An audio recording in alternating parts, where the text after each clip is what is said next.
कि अत्याचार के लिए इस्लाम का सहारा क्यों? ये सवाल इसलिए क्योंकि ट्रिपल तलाक मामले पर कानूनी लड़ाई के बीच All India Muslim Personal Law Board अब अल्लाह के नाम की दलील दे रहा है। AIMPLB ने कोर्ट से कहा है कि अगर ट्रिपल तलाक को अवैध करार कर दिया जाता है तो यह अल्लाह के आदेशों की अनदेखी होगी। AIMPLB ने संविधान के आर्टिकल 25 यानी धार्मिक स्वतंत्रता का भी हवाला दिया और कहा कि संविधान में भी व्यक्तिगत कानून प्रावधानों को पवित्र माना गया है। हालांकि all India Muslim Personal Law board ने यह माना कि इस्लाम में ट्रिपल तलाक एक असामान्य तरीका है, बावजूद इसके इसे अवैध करार नहीं दिया जा सकता क्योंकि ये कुरान में लिखा है। वहीं पूरी खबर के साथ ही आज खबर की विश्वसनीयता के बारे में आपको बताते हैं, इस बारे में भी जान लीजिए क्योंकि इस खबर पर पूरी जानकारी के लिए हमारे संवाददाता मौजूद हैं और हम आपको बताएं कि हर खबर पर कोशिश हमारी ये रहती है उस खबर की विश्वसनीयता क्या है, उस खबर की क्रेडिबिलिटी क्या है, उस खबर का सोर्स क्या है, वो हम आपको तफसील से बताएं।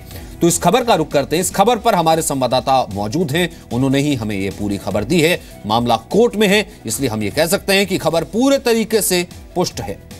मामले से जुड़े कई लोगों के बयान भी हमारे पास हैं जो इसकी प्रमाणिकता की और पुष्टि करते हैं। हालांकि इस खबर का कोई तकनीकी पहलू नहीं है। आगे बढ़ते हैं, आपको बताते हैं all India Muslim Personal Law board ने कोर्ट में क्या कहा। AIMPLB का तर्क है कि 3 तलाक को गलत करार देना अल्लाह के निर्देशों का उल्लंघन होगा। 3 तलाक को न मानना कुरान को दोबारा लिखने जैसा होगा। 3 तलाक न मानना मुस्लिमों से जबरन पाप कराने के लिए मजबूर करने जैसा होगा। ऐसे ही कुरान की बुराई की गई तो इस्लाम खात्मे की कगार पर आ जाएगा। ये मसला हमारी शरीयत का है, हमारे मुस्लिम पर्सनल लॉ का है, तो इसमें किसी किस्म की तब्दीली, चेंजेस या इसमें इंटरफेरेंस ना किया जाए। और हम लोगों को मुल्क की सबसे बड़ी अदालत से पूरी ये उम्मीद है कि जाहिर सी बात है जो भी फैसला होगा वो मुल्क के कॉन्स्टिट्यूशन के हिसाब से होगा और हमें अपने मुल्क में अपनी शरीयत पर अमल करने की पूरी आज़ादी जो हमारे मुल्क के आइन ने हमें दी है वो बरकरार रखी जाएगी।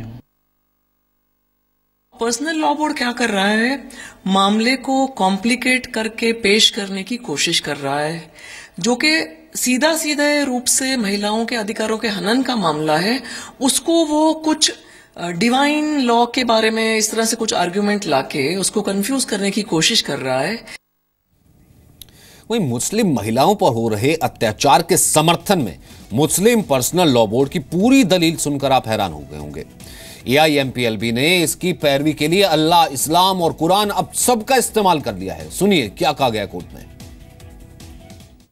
अगर पवित्र कुरान की इसी तरह बुराई की जाती रही तो जल्द ही इस्लाम खात्मे की कगार पर आ जाएगा। हालांकि एक बार में 3 तलाक कहना इस्लाम में तलाक देने का असामान्य तरीका है, लेकिन कुरान की पवित्र आयतों और पैगंबर के आदेश के मद्देनजर इसे अवैध करार नहीं दिया जा सकता। कुरान में आदेश दिया गया है कि 3 बार तलाक कह देने पर बीवी अपने पुराने पति के लिए हराम हो जाती है और ये तब तक रहता है जब तक हलाला की प्रक्रिया पूरी न कर ली जाए। कुरान में साफ लिखा गया है कि 3 बार तलाक बोल देने के बाद फैसले को बदला नहीं जा सकता है। तलाक के बाद पति उस महिला के साथ दोबारा रिश्ते में तब तक नहीं आ सकता जब तक कि वो अपनी पसंद के किसी और व्यक्ति से शादी न कर ले। इतना ही नहीं, महिला और उसके पूर्व पति के बीच रिश्ता तब जायज माना जाएगा जब महिला के दूसरे पति की मौत हो गई हो या उससे तलाक हो गया हो। वहीं बीजेपी सांसद मीनाक्षी लेखी का कहना है कि all India Muslim Personal Law board की दलीलों को कोर्ट मानने को बाध्य नहीं है। वहीं एनसीपी नेता माजिद मेमन ने ट्रिपल तलाक को मुस्लिमों का अंदरूनी मसला बताया।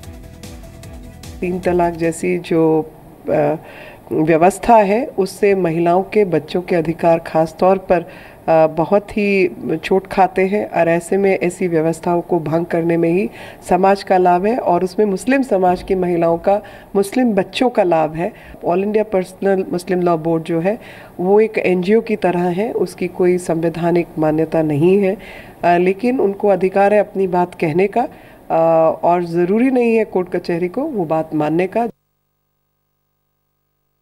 देखिए, ट्रिपल तलाक के मामले में सुप्रीम कोर्ट में मुस्लिम पर्सनल लॉ बोर्ड ने उसको कॉन्स्टिट्यूशनली जो पिटीशन दाखिल की गई है उसके ख़िलाफ़ ये बात कही है कि ये पिटीशन खारिज कर देनी चाहिए, इसलिए कि बकौल मुस्लिम पर्सनल लॉ बोर्ड इस्लामी कानून में मुदाखलत की इजाज़त संविधान नहीं देता किसी भी मज़हब पर्सनल लॉ में। तो उस सूरत में वो पिटीशन अब उन्होंने ऑब्जेक्शन दाखिल किया है, सुप्रीम कोर्ट उसको परखेगी, उसको देखेगी और 30 मार्च को इस मामले में आगे सुनवाई होगी। अब सवाल उठता है कि जहां कानून फैसला करेगा वहां अल्लाह के नाम पर दबाव क्यों बनाया जा रहा है? जहां सबूत और गवाहों पर फैसला होगा वहां धर्म की बाजी क्यों? इस्लाम कभी अत्याचार को बढ़ावा नहीं देता, फिर झूठे तर्क क्यों दिए जा रहे हैं? कुरान के नाम पर महिलाओं पर अत्याचार के अधिकार की मांग क्यों की जा रही है? धार्मिक स्वतंत्रता के नाम पर मुस्लिम मर्दों की मनमानी की बात क्यों यहां रखी जा रही है? 3 तलाक पर, ट्रिपल तलाक पर इस्लाम की बात कहकर भड़काने की कोशिश बार बार क्यों की जाती रही है?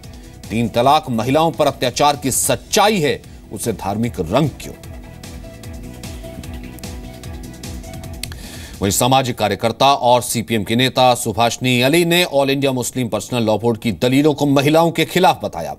समाजवादी पार्टी नेता नरेश अग्रवाल ने मुस्लिमों को कोर्ट के फैसले का इंतजार करने की सलाह दी।